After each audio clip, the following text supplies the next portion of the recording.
Hi and welcome to Mrs. Long's video lesson on the poem The Zulu Girl by Roy Campbell. Roy Campbell was a Durbanite, and he spoke fluent Zulu. Those of you who are familiar with South African geography will know that the Zulu people are very densely clustered in the Durban, KwaZulu-Natal area. And an interesting thing about him is that while he lived and wrote, he criticized the racist society in apartheid South Africa. And you sort of will see overtones of that in the poem, in the voice of the speaker in the poem. So let's have a look at the text of the poem itself.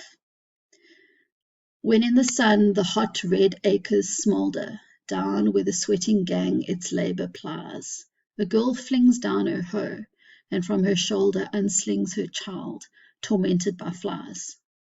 She takes him to a ring of shadow pooled by the thorn tree, purpled with the blood of ticks, while her sharp nails, in slow caresses ruled, prowl through his hair with sharp electric clicks. His sleepy mouth, plugged by the heavy nipple, tugs like a puppy, grunting as he feeds. Through his frail nerves her own deep languors ripple like a broad river sighing through the reeds. Yet in that drowsy stream his flesh imbibes the old, unquenched, unsmotherable heat, the curbed ferocity of beaten tribes, the sullen dignity of their defeat. Her body looms above him like a hill, within whose shade a village lies at rest, or the first cloud, so terrible and still, that bears the coming harvest in its breast.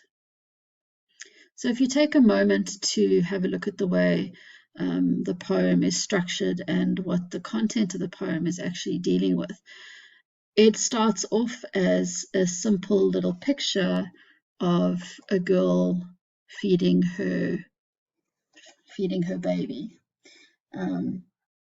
as she's taken a break from her work. But actually it goes on to deal with something a lot more interesting, which is how she's not just feeding her baby physical nourishment, but through the milk she's also passing on sort of the spirit of the Zulu people as this indomitable force that have been, for the time, curbed and conquered. But there's this feeling, especially in the tone of the last stanza, that that's not something that is going to continue forever. So let's have a look at the way the poem is structured. You'll notice that it's got a very regular structure. We've got 5 quatrains, 4 lines each, and a regular rhyme scheme, A, B, C, D, etc. Maybe it's suggestive of the repetitive nature of manual labor, but in this rhythm I also kind of feel the rhythm of Africa itself and the way that African people sing, and there's kind of that suggestion as well, I think, particularly the African tendency to sing as a form of protest. Perhaps that also comes through in that rhythmic beat of the poem. So as I've said, the poem deals with the daily struggle of the Zulu people. They're oppressed, but there's definite hint of something more impressive to come from them. And so the tone changes from initially a sense of frustration. We get left with a foreboding sort of tone of expectation towards these people who are perhaps have endured their oppression but have not been silenced forever. Right, so let's move then on to having a look at each of the stanzas. So the setting that the first stanza establishes is this idea of this really difficult, laborious task in the field. And we've got this hot environment. Those of you who've been in KwaZulu-Natal will know that the heat is oppressive and extreme there. So when in the sun the hot red acres smoulder, it's like the earth is smouldering like coals on a fire, it's so hot. down where the sweating gang its labour plies. So these people are sweating, obviously from the exertion, and they're described as a gang. It's an interesting choice of word there because we know the connotations, the negative connotations of referring to people as a gang, but also kind of lumps the people together. It robs them of an individual identity. Also, the word down there could imply that they've being either literally or figuratively looked down from a place of prominence. And if you think about the history of the Zulu people in South Africa, they definitely would be in a place of inferiority in terms of how the system is built around keeping them repressed. Okay, so then we get the introduction of our main character in the story, the poem, a young girl.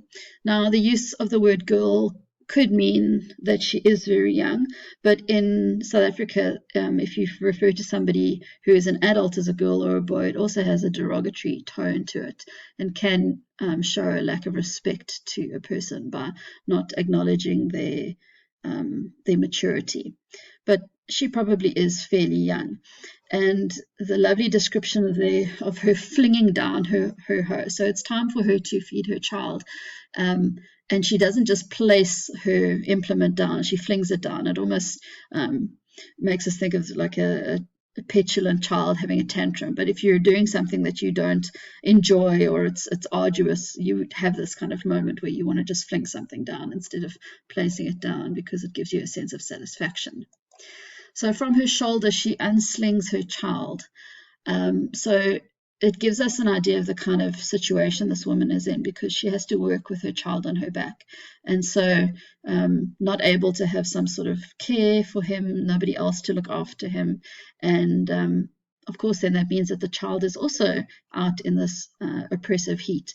And another image there that helps us understand the uncomfortable conditions is the description there of the child being tormented, tortured by flies. And those of you who perhaps have an image of that in your head, it becomes a stereotypical image of Africa and the struggle of children in poverty, children surrounded by flies. Right, in stanza 2, so the young girl or the girl has taken her baby off of her back and she now takes him to the shade under a thorn tree. But we have an interesting use of diction here because a thorn tree is definitely not a welcoming sight. So it's not a big, luscious green tree with a welcoming image to it. We've got a thorn tree. And instead of use of the word shade, we've got the use of the word shadow, which is sort of a ominous tone to it. But nonetheless, she's taking solace in the shade that this tree provides. And the use of the word pooled there is a lovely metaphor to compare how the shadow of the tree would then create a cooling effect as if it was water. Again, we've got an image of poverty and rural, sort of the things that would afflict people in a rural area, ticks.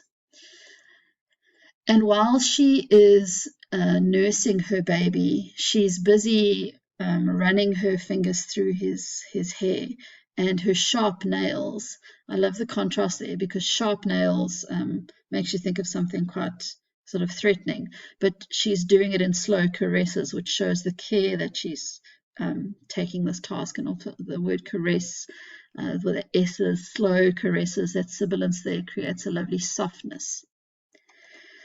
And what is she doing? Well, she's prowling through his hair, probably to pick out any little bugs or things that could be bothering him. So prowling makes us think that she's almost like a predator. She's hunting down things that would threaten her child. And great onomatopoeia there with the sharp electric clicks. Lovely way.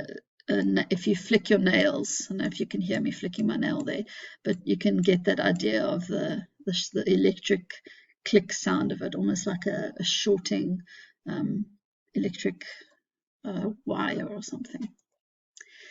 Okay, in the third stanza, the description of the baby feeding leads us into the more figurative interpretation of the action here. So the little boy, his sleepy mouth is plugged by the heavy nipple. It shows that her breasts are full of this life-giving milk. And he's sleepy, and the reference there to him grunting, it's showing like a child intuitively feeding. They don't even have to be awake, but they know what to do. And the reference there to tugs like a puppy, for me, it's quite a cute image because I imagine a small, innocent creature. But there's also another way that you could interpret it. If you think back to the first stanza and the use of the word gangs to describe the people, not giving them individual identities. And here you've got comparing a little boy, a baby, to a puppy, could also imply some sort of the superior attitude that people take towards the Zulu people. Right, so she's feeding him, and as the milk is transferring from the mother to the son, it says it's rippling through his frail nerves. So the baby is small, he's vulnerable. She's passing on her tenderness, her deep languors, her sweet tenderness, but also like a sleepy exhaustion. And an awesome simile there of the milk. It's like a broad river sighing. Lovely personification there, but also some nice sound sighing through the reed. So a very peaceful little scene of this tender moment between mother and baby. However, yet we've got that lovely volta at the beginning of the fourth stanza. We know that there's going to be a change in content or tone or both. So in that drowsy stream, the milk that's flowing like a broad river sighing, drowsy, remember he's sleepy, she's relaxing, she's tired. He's not just consuming milk, his flesh is imbibing the history of his people. And the history of the Zulu people is them as warriors, they're fighters. And so we've got this old, unquenched, unsmotherable. Now, the repeated there of the shows us that they're not beaten. You aren't able to quench them. You aren't able to smother them. Their ferocity has only been briefly curbed. Yes, they've been beaten down by the situation. The colonial powers have curbed their natural instinct to be warriors and fighters. But the suggestion, and that kind of comes through more strongly in the fifth stanza there, is this idea that it's not going to be forever. And we also here get the lovely idea that the Zulu people have managed to maintain their dignity and their composure. This sullen, which makes you think, you don't like it, but you accept it. And one of the things of people who've been beaten down by circumstances, you can admire if they're able to bear that repression. And it almost gives you a greater respect for them if they're able to maintain dignity even in defeat. And you've got that really harsh beaten, the B in the beaten, the D in the defeat.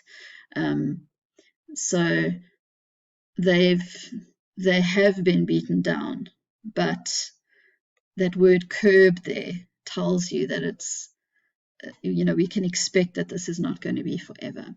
So this is what the baby's flesh is imbibing, not just actual physical nourishment, but also maybe spiritual nourishment, and this spiritual passing on of the ferocity of the beaten tribes. And our final image in the fourth stanza is this lovely idea that the mother is not just the mother to this baby, but is also the mother to all the Zulu people. So she represents this hill. Her body looms above him like a hill. within whose shade a village lies at rest. So she's not just protecting this boy, but what this boy represents, which is the future of the Zulu